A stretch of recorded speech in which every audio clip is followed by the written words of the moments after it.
और इस बीच बहुत सारा पानी बह गया है। इस तरह से बह गया है कि राजनीति में, समाज में, आर्थिक क्षेत्र में, शैक्षणिक क्षेत्र में और विश्व के क्षेत्र पर भी बहुत सारी चीजें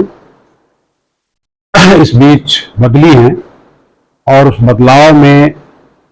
हिंदुस्तान की पहचान किस तरह से आई है, यह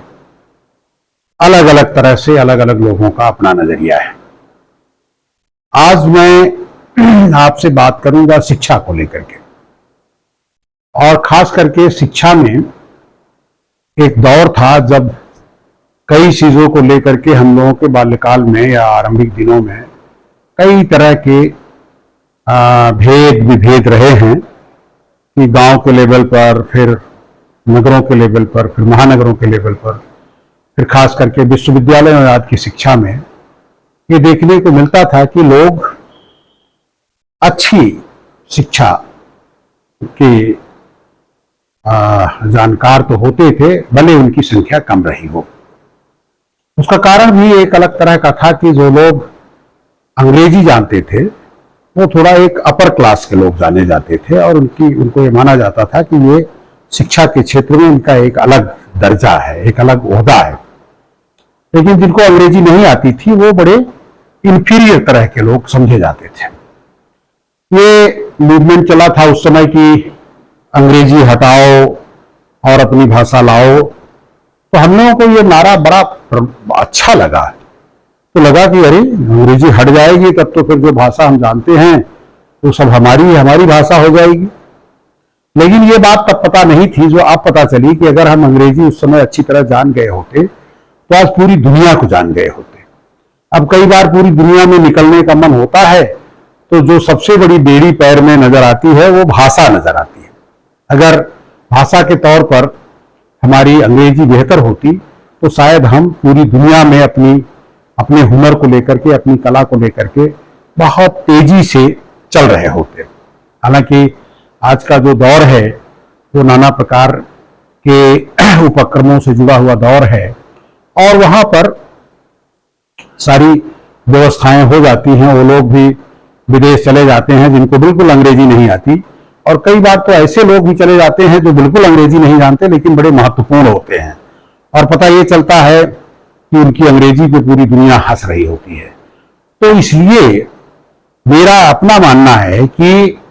और कई विद्वानों का ये मानना है कि, यहाँ तक कि बाबा साहब का ये मानना था कि अंग्रेजी तो जरूर उन लोगों को सिखाई जानी चाहिए जिनको इस दुनिया में या हिंदुस्तान या इस भारत में कैद करके रख दिया गया है, उनको ऐसी चीजों में बांध करके रख दिया गया है। पहले तो उनको शिक्षा ही नहीं दी गई,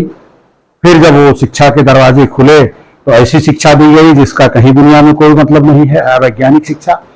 ऐसे ही बहुत सारी महिलाओं को पहले पढ़ने लिखने से रोका गया, लेकिन भला हो सावित्रीबाई फुले का कि उन्होंने महिला शिक्षा को आगे बढ़ाने का यत्न किया, और उसमें वो पूरी दुनिया में भारत की तमाम महिलाओं को जो शिक्षित होकर के अपनी जगह बनाई, और आज पूरी दुनिया में शिक्षित होकर के अपनी जगह बना रही हैं। तो विशेष करके महाराष्ट्र के पूरे जैसी जगह में उन्होंने अपना कार्यभार आरंभ किया, और वहां पर ऐसा विद्यालय बनाया जिसमें उस समय महिलाएं शिक्षित हो सकी। वो विभिन्न भाषाओं की जानकार थी और भाषा को लेकर के वहां सवाल नहीं था, लेकिन जिन प्रदेशों में खास करके हिंदी पर जोर दिया गया और विदेशी भाषा को या अन्य भाषाओं को, कई बार तो बड़ा मुश्किल तब लगता है जबकि हम अपने देश की तमाम विभिन्न भाषाओं को नहीं जानते। तो भाषाओं के हिसाब से एक ऐसी भाषा एक देश में होनी चाहिए जो पूरी दुनिया में जिसकी पहचान हो। तो इस बीच हमारी प्रोफेसर कांचा इलैया से बात हुई। उनका ये 100% कहना है कि हमारे बच्चों को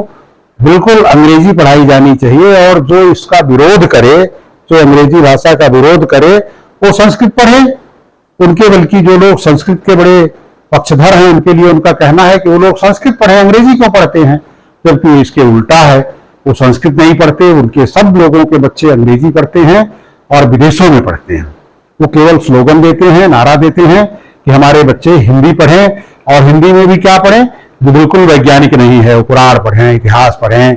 और जो तमाम तरह की ऐसी चीजें हैं उनको पढ़ते रहें। तो ये आज एक बहुत मुश्किल का दौर है और जिसमें गुमराह करने की राजनीति चल रही है। जो हमारे लीडर हैं वो भी अच्छे सवाल नहीं उठा रहे हैं, अच्छे मुद्दों को नहीं उठा रहे हैं,